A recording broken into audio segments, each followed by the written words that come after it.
Il est 4h30 du matin. À l'heure où d'autres dorment encore, le journaliste grolandais Franck Kiki se lève. Il est 4h31 du matin. À l'heure où d'autres dorment encore, le journaliste grolandais Franck Kiki se recouche. 11h22, Franck Kiki termine la synthèse de l'actualité nationale et internationale. 14h55, coup de fil en plein rush. Ah! Oui. Bah j'arrive là, j'arrive. Je suis au coin. 18h37, Francky dicte le texte qui sera lu le lendemain par tout le Groland. Température 19 degrés. Demain, nous fêterons les patatriques. Balance, attendez avant d'investir. Et mon conseil du jour, pensez à buter vos haricots. Avec un H haricot. Non, peut-être pas. Je sais plus. 18h42. Allez, je vais y aller. Harassé, Franck Kiki quitte le journal. À demain. Direction le bar chez Pépette, où l'attend un témoin clé pour son émission à la télé. 23h28, malgré sa volonté de ne jamais baisser les bras, Francky est un fou de travail que ses amis obligent à aller se coucher. Méfie-toi, Pépette, méfie-toi. 1h03, Francky n'a plus que 2h57 pour souffler et repartir du bon pied. Et oui, chez nous, l'avenir appartient à ceux qui ne se lèvent pas. Après la maison de Jean-Louis Borloo à 100 000 €, après la maison de Christine Boutin à 15 € par jour, voici enfin la première maison grolandaise de Monsieur Bourgneus à 8 €. 8 € par mois. 8 € par mois. Alors, vous allez raconter comment c'est possible un tel miracle en nous faisant visiter cette superbe...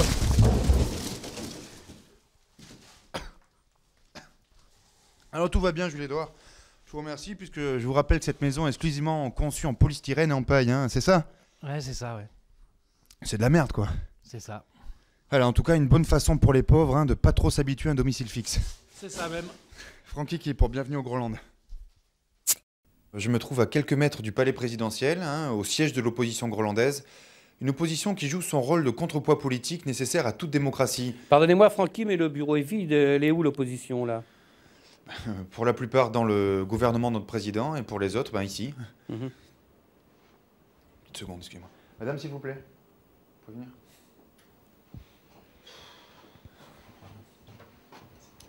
Alors madame, où en est l'opposition dans ces grands projets de société? C'est la femme de ménage, Francky. Oh! C'est la femme de ménage de l'opposition. Nuance, Jules Édouard. Hein. Oui. Excusez-nous.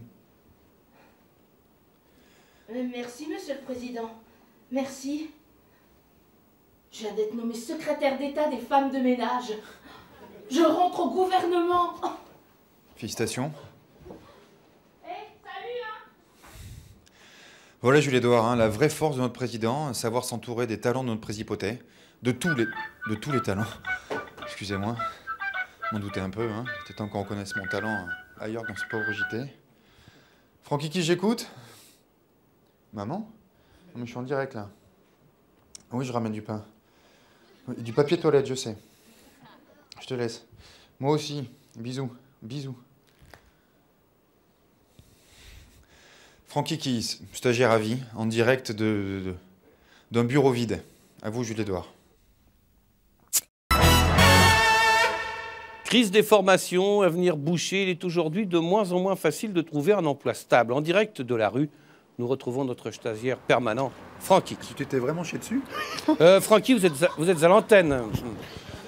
Exactement, Jules Édouard. Je suis avec Maurice, SDF Grosvillois déjà depuis 15 ans. Alors Maurice, racontez-nous votre quotidien dans la rue, ça intrigue beaucoup les gens. Bah, je dors ici avec les copains. Le soir, avant de dormir, pour se réchauffer, on boit du rouge. Et le matin aussi. Et la journée, qu'est-ce que vous faites la journée? La journée, on picole et on fait la manche. Ah oui. Ça rapporte la manche? Combien à peu près?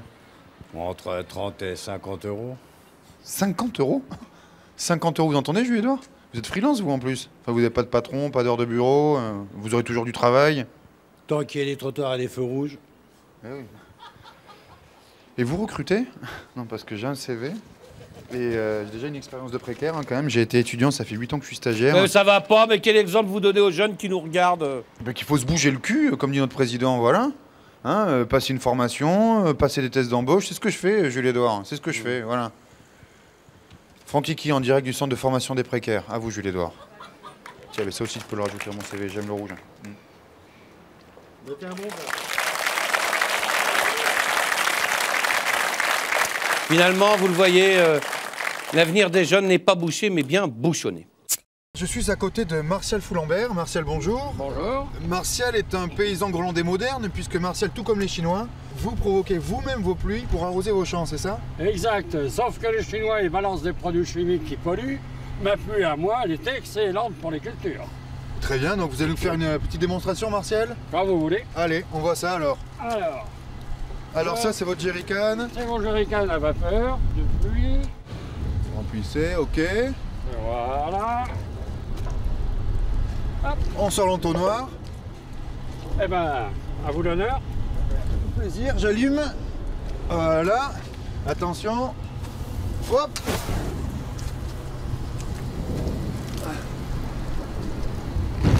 Ah. Et voilà. ça marche, Jules Edouard, ça fonctionne, il pleut. Bravo, Martial. Mais tout ça est très écologique en plus. Mais est-ce que c'est vraiment naturel? J'avoue que c'est naturel. C'est ma pisse. L'urine, c'est un excellent engrais pour les plantes et un accélérateur pour le compost. Et 100% naturel, ça vient de ma bite. Évidemment. Voilà, Jules Edouard, c'était Écologie Innovation Groland. A bientôt, Franck Kiki pour Groland Magazine. Pique un peu les yeux quand même. Je suis aux côtés de N, une amie de Z, la fameuse call girl qui a eu des rapports tarifés avec Franck Ribéry et Karim Benzema. Alors N, bonsoir. Une question, quel âge avez-vous au moment des faits? Eh bien, j'avais 17 ans et demi. 17 ans et demi, d'accord, donc moins de 18 ans. Hein. Et oui, voilà. Alors l'autre question que tout le monde se pose, c'est comment ça se fait que vous attiriez tous les footballeurs, tous les joueurs de foot? Vous avez bien un truc? Eh bien, moi et Z, on avait un truc qui les rendait fous. Faut savoir ce que c'est? Ah oui. D'accord, merci. Oui, je comprends mieux du coup que ça attirait les clients de moins de 18 neurones.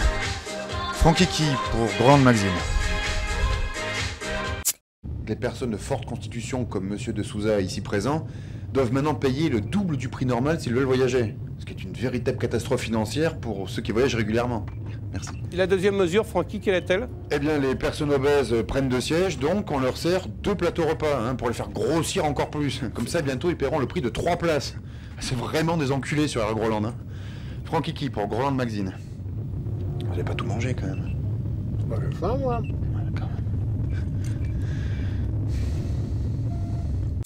Je suis à côté de la députée grolandaise Edwige Plantier. Edwige qui vient de faire voter la loi destinée à interdire la fessée. Hein. Tiens, voilà. Par contre, quand les baves dans la gueule, il n'y en a toujours aucune. Profitez-en, allez-y. Franck Kiki pour Groland Magazine. L'actualité, ça y est encore une fois nos pauvres voisins français qui ont appris que parmi le million de chômeurs en fin de droit, 600 000 n'auront droit à aucune aide, même pas le RSA, car leur conjoint travaille et perçoit un salaire. Une mesure très excluante qui pourrait même s'étendre dans notre présipauté. Pour savoir comment cette mesure est perçue chez nos voisins français, j'appelle Franck Kiki en direct de Paris. Alors Francky, comment réagissent les chômeurs concernés? Les Français, ils sont... Attendez, excusez-moi, Jules Edouard. Vous venez de dire que ça allait s'étendre au Groland, là, cette histoire de pas d'allocation s'il y en a un qui travaille dans le couple, c'est ça? Oui, ça a été évoqué par notre président, effectivement. D'accord. D'accord, une petite minute, alors excusez-moi, hein, juste, j'en ai pour 2 secondes, je dois régler quelque chose. Je suis désolé. Non. Ouais, c'est moi. Oui, je sais que t'es au boulot, non, mais ça va aller vite. Non, rien de grave, hein, c'était juste pour te dire que c'est fini entre nous. Voilà, c'est terminé. Bah écoute, il y a un salarié trop dans le couple, hein, vu que moi je suis stagiaire, c'est pas moi, donc c'est ton boulot ou moi, pas compliqué. Ah, allô? Oui, je vous rappelle que vous êtes à l'antenne, Francky, quand même. Oui, pardonnez-moi, Jules Edouard, je mettais juste mon dossier acédique à jour. Voilà, c'est fait. Franck Kiki pour Groland Magazine. Après la folie des apéros géants qui ont eu lieu de façon spontanée un peu partout en France, la tension semble enfin s'apaiser. Il faut dire que les préfectures exigeaient le prix fort, des fortunes en frais de sécurité à ces pauvres blogueurs de Facebook. Donc forcément, ça calme. Oui, mais comment vous expliquez que l'État français soit si vigilant? Ça paraît évident, hein. C'est évident. Si un jour vous pouvez rassembler 5000 personnes qui chacun vient avec un petit paquet de chips et une bouteille d'apéro, imaginez le lendemain s'il y en a 5000 qui reviennent chacun avec un fusil. C'est vite le bordel. C'est pour ça que j'ai voulu tenter l'expérience, ici même, dans ce village, en organisant pour la première fois une partouze géante sur Facebook. Ah bon, alors pour l'instant, il n'y a pas grand monde évidemment, hein, mais attendez et imaginez surtout si chacun vient avec son conjoint ou sa conjointe. Ça va être une Oh, qu'est-ce que c'est ça? Si la crise économique mondiale n'a épargné personne en 2010, elle a tout particulièrement frappé les jeunes, hein, dont le taux de chômage culmine à 20%. Alors je suis avec Benjamin, un jeune qui cherche un emploi. Alors Benjamin, expliquez à nos téléspectateurs face à quelle barrière nous retrouvons, nous autres les jeunes, pour trouver un emploi durable. En fait, on fait face à une mise en question. Ouais, excusez-moi, Francky, mais la catégorie jeune, c'est les moins de 25 ans, c'est ça? Oui, c'est ça, oui. Non, parce que vous dites nous, les jeunes. On précise juste pour les gens qui nous regardent que pour les statistiques, vous n'êtes plus un jeune. Voilà. Voilà. Voilà. Donc, Benjamin, expliquez-nous alors pourquoi vous autres, les jeunes, hein, vous avez tant de mal à trouver un emploi. Bah, comme je vous le disais tout à l'heure, il y a une manque de confiance. N'empêche que vous êtes bien content de le payer comme une merde, votre faux jeune, Julien. Oui, Francky, c'est pas le moment. Je précisais juste pour nos téléspectateurs. Non, moi aussi, je précisais juste, hein, pour nos téléspectateurs, que ça fait 7 ans que je suis en convention de stage à vous lécher le cul pour 3 tickets resto par mois. Ouais. Ok. Francky, c'est bon, hein, on arrête là, ok? Non, mais... Oui, allez. Non, mais parce que c'est quoi pour vous, un jeune Julie Edouard, hein? C'est quoi? C'est ça, se balader en survêt avec du gel dans les cheveux, avec le slip au-dessous des couilles? Voilà, mais c'est très simple. Oh, c'est qui le jeune? Voilà, Julie Edouard. Bon, ben, Francky, arrêtez maintenant, c'est ridicule. Vous vous calmez, vous remontez votre pantalon. Je vous rappelle que votre mère vous regarde. Évidemment, Excusez-moi, Julie Edouard, je sais pas ce qui m'a pris, peut-être le contre-coup des fêtes. Certainement. Franck Eki pour Groland.com. Quoi, c'est tout? Il y a le problème des jeunes. Non, mais tu vois bien qu'on s'en branle, hein, et puis tu vas te percer tes boutons devant ta glace, après tu pourras trouver un emploi. À vous, Jules Edouard, merci. Cela fait une semaine que je suis au cœur de la communauté asiatique, dans ce qu'on appelle à Grosville le quartier des citrons. Alors, loin de cette image fourbe, j'ai rencontré une communauté rieuse, accueillante, qui a su grand m'ouvrir ses petits bras. Ici, je goûte à toute la culture chinoise, hein, je me nourris de litchi, comme eux, je dors sur des cartons. Et je participe aussi à leurs loisirs. Mais écoute, au bout d'une semaine, je me sens vraiment chinois, très bien intégré. Et c'est qui, lui? C'est qui? C'est Bing, non, c'est un pote, ça fait une semaine qu'il me charrie. Il supporte pas que je parle aux gens avant d'avoir fini de coudre les fermetures éclairs. Ouais, il peut nous dire quel est le signe chinois pour 2011? Bien sûr, tout à fait. Bing, s'il vous plaît, cette année, c'est l'année de quoi, le nouvel an chinois? C'est quel signe? C'est le signe du dragon, le signe du tigre? De la nique. Cette année, on va vous tous éduquer. Car voilà, bonsoir. Voilà, Jules Edouard. Alors laissez-moi à mon tour vous souhaiter une très joyeuse et très bonne année de la nique sous le signe de la Chine. Franck Eki pour Groland.com. Ici, à Troudun, les expulsions de Rome s'intensifient. Alors, capitaine, bonjour. À combien en est-on exactement de démantèlement de camps? Une cinquantaine dans tout le Groland. Et au niveau des expulsions, combien? Environ 800. Mais on compte pas s'arrêter là. Je me doute, oui. D'ailleurs, si je puis me permettre, en passant, j'ai vu une caravane un peu suspecte garée juste là-bas. Oui, les gars, on y va. Ouais, Francky, votre boulot, c'est d'informer, pas de dénoncer, hein? Non, Jules Edouard, ne vous inquiétez pas. La caravane que j'ai indiquée, c'est la caravane d'été des jeunes de l'UMP. Ah. Voilà. Putain, ce qu'ils prennent. Oh. Voilà. La fille, là aussi, hein. Oh. Allez, expulsion vers la France, là. Retour en France. Back to France. Pas ça au Groland, là, on n'en veut pas, nous. Hop. Excusez-moi, Jules Edouard, mais putain, ça fait du bien. Francky qui est en direct de Troudun. Là, il s'est garé derrière le camion. Voilà. Ici au Japon, malgré le chaos engendré par les séismes à répétition, le tsunami et la menace nucléaire, les Japonais restent très calmes, sereins, organisés. En un mot, zen. Là, on est bien loin de l'hystérie des Français quand il y a 1 centimètre de neige sur leur autoroute ou qui se foutent dans leur fossé parce que l'autoroute, elle est trop mouillée. Non, ici au Japon, on souffre en silence, on est digne, solidaire, zen. Une attitude dont devraient s'inspirer les Occidentaux. Putain, ça a bougé là. Si, ça a bougé là. Non mais je suis calme, Edouard, je suis très calme. J'en ai vu d'autres. Je vous dis que...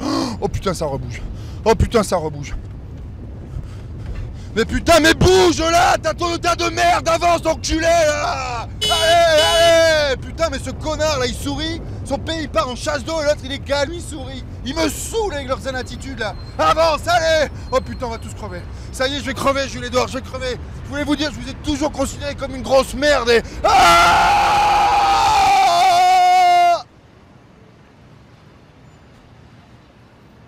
ben non.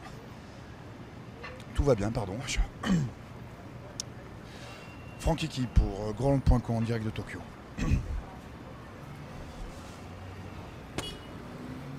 Revenons maintenant sur ce mouvement pacifiste mondial des indignés qui occupe physiquement les places boursières des grandes capitales du monde. Chez nous aussi, notre stagiaire permanent Franck Kiki a lancé un appel au rassemblement des indignés groenlandais dont le nombre grandit chaque jour. N'est-ce pas, Francky? Oui et non, Jules-Édouard. Disons que ça grandit moyen. On sent poindre quelque chose, mais c'est pas encore tout à fait ça. Hein. Non, en plus, notre rassemblement d'indignés groenlandais a été phagocyté par un autre événement qui se tient au même moment. Un meeting de notre président? Non, pas vraiment. Excusez-moi, c'est bien ici, la partouze avec des SK? C'est un peu plus loin devant la caserne, là-bas. Allez, les mecs, c'était par là.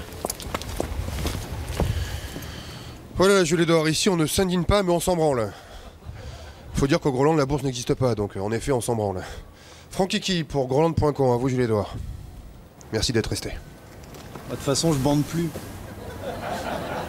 Enfin, une bonne nouvelle pour les pauvres. Du 1er novembre au 15 mars, c'est la trêve hivernale et donc l'interdiction pour les propriétaires d'expulser leurs locataires mauvais payeurs. En direct de Grosville, j'appelle notre stagiaire Franck Kiki pour faire le point sur cette bonne nouvelle. Francky. Et oui, Jules-Édouard, une nouvelle accueillie avec beaucoup de soulagement et de réconfort par les personnes les plus vulnérables, celles qui d'habitude sont expulsées sans ménagement. Cela concerne plus de 3 millions de mal logés, des jeunes, des vieux, des chômeurs, qui au moins savent qu'ils passeront l'hiver au chaud. Alors justement, avec quelques personnes sans domicile, nous avons décidé carrément de réquisitionner un appartement de plus de 300 mètres carrés, quasi vide, puisqu'une seule personne vit à l'intérieur. Vous avez raison, mais où êtes-vous, Francky, là? Chez vous, Jules-Édouard. Chez vous. Je dois dire qu'on s'y sent très vite à l'aise, c'est décoré avec beaucoup de goût, c'est très chic. Non, vraiment, qu'est-ce qu'on dit, les amis? Merci Jules-Édouard. On va faire une belle famille jusqu'au printemps. Non, Piotr, les toilettes, c'est au bout du couloir. Ah. Bon, laisse tomber, on nettoiera après. Franck Kiki, pour Groenland.com, en direct de chez vous, Jules-Édouard. Merci. 8 millions de Français n'ont pas les moyens de se chauffer. Le prix du gaz n'arrête plus d'augmenter, alors que faire? Eh bien, la solution est très simple. Je vous conseille de faire comme les militants de Greenpeace et moi-même, squatter une centrale nucléaire. Très facile d'accès, on y rentre super tranquillou. Il y fait chaud toute l'année, c'est génial, non? Oui, mais c'est complètement interdit, Francky, et les radiations? Oui, non, évidemment, Jules-Édouard, au début ça gratte un peu, mais il faut savoir ce qu'on veut. Préférer mourir de froid comme une merde dans un studio mal chauffé, ou irradier, mais dans un 2000 m² et en maillot de bain. Ah oui, parce que je vous ai pas dit, il y a une piscine dans la centrale. Ouais, c'est le bassin de refroidissement du réacteur, Francky. Je sais, comme moi-même, c'est mortel.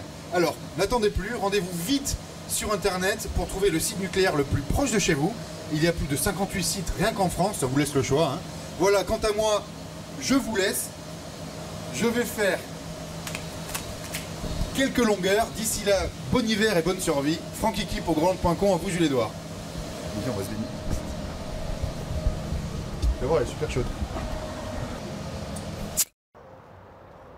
Et oui, Jules-Édouard, cela fait des années que je sollicitais cette autorisation de visite auprès de notre président. Par écrit, force longue missive, par oral lors des garden parties, par anal sur l'oreiller. Mais jusqu'alors, rien n'y fit. Alors récompense à ma ténacité ou incompétence du service de presse, qu'importe, car aujourd'hui, j'ai obtenu le sésame. Le sésame pour découvrir avec vous le saint des saints de la présidence. Le laboratoire de sciences économiques présidentielles, communément appelé le labo, ou labo du Grand Con. C'est donc dans ce lieu ultra secret que se dessinent les principales orientations économiques de notre président, et ce grâce à un homme, le directeur de recherche, Éric Muller. La demande de notre président n'a pas changé depuis 4 ans. Il faut réduire les déficits tout en baissant les impôts des super riches. Oui, mais comment c'est possible? En augmentant les impôts des super pauvres. Oui, mais comment c'est possible? On cherche, on teste, et on trouve des solutions en laboratoire. Augmenter les cigarettes. Le pauvre paye, car le pauvre est bête. Il préférera toujours sacrifier l'éducation de ses enfants pour un paquet de cigarettes. Augmenter l'alcool. Le pauvre paye, car le pauvre est un imbécile. Il boira toujours pour oublier qu'il est un imbécile. Et si ça ne suffit toujours pas, on augmente les boissons sucrées. Le pauvre paiera, car son enfant est encore plus con. Il préfère devenir une grosse merde plutôt que de boire de l'eau. Bon, et je ne vous parle pas de l'essence, du PMU, des pâtes, des survêtements en nylon, enfin, tous les trucs de pauvres, quoi. Disons, vous les aimez pas, les pauvres? Non, je les déteste. Et notre président encore plus. Les pauvres le dégoûtent. Ils sont sales, ils sont moches, ils n'ont pas de belles montres. Non, s'il pouvait les tuer tous, il le ferait. Et je l'aiderais. Et pourquoi il peut pas? À votre avis? Ah ben oui, non, je suis con, évidemment. Qui c'est qui paierait hein? Pas les riches, quand même. Les riches. Les amis de notre président, payés. Vous êtes vraiment un petit. Voilà, comme quoi économie rime pas forcément avec ennui. Hein. Voilà, j'espère que cette belle rencontre vous aura permis de mieux comprendre les dernières mesures de notre président. Quant à moi, à partir de maintenant, c'est décidé, j'arrête d'être pauvre. Franckiki pour Groland.com.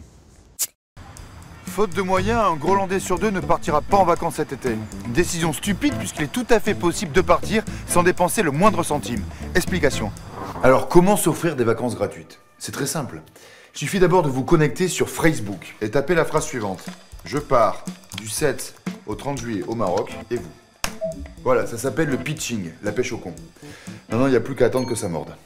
Après un peu d'attente, vous connaissez exactement les dates de vacances de 4 de vos amis Facebook. Il ne reste plus qu'à localiser leur adresse. Un jeu d'enfant. Une fois les 4 adresses connues, connectez-vous sur Google Maps pour visualiser leurs biens. Bon, ça c'est pas terrible. Ouh, là je crois que j'ai trouvé ma destination.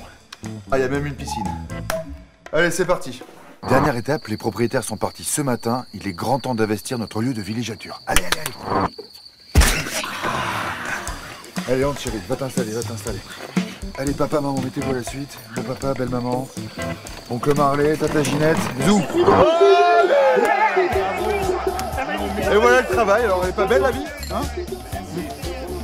Mais entre nous, franchement, est-ce qu'un ami Facebook, ça sert pas à ça? Dans la cave, il y a du blanc, du rouge et du rosé, qu'est-ce que je prends? Mais prends tout, t'emmerdes pas. Allez. Et ben voilà, bonnes vacances à tous et surtout, bonne survie.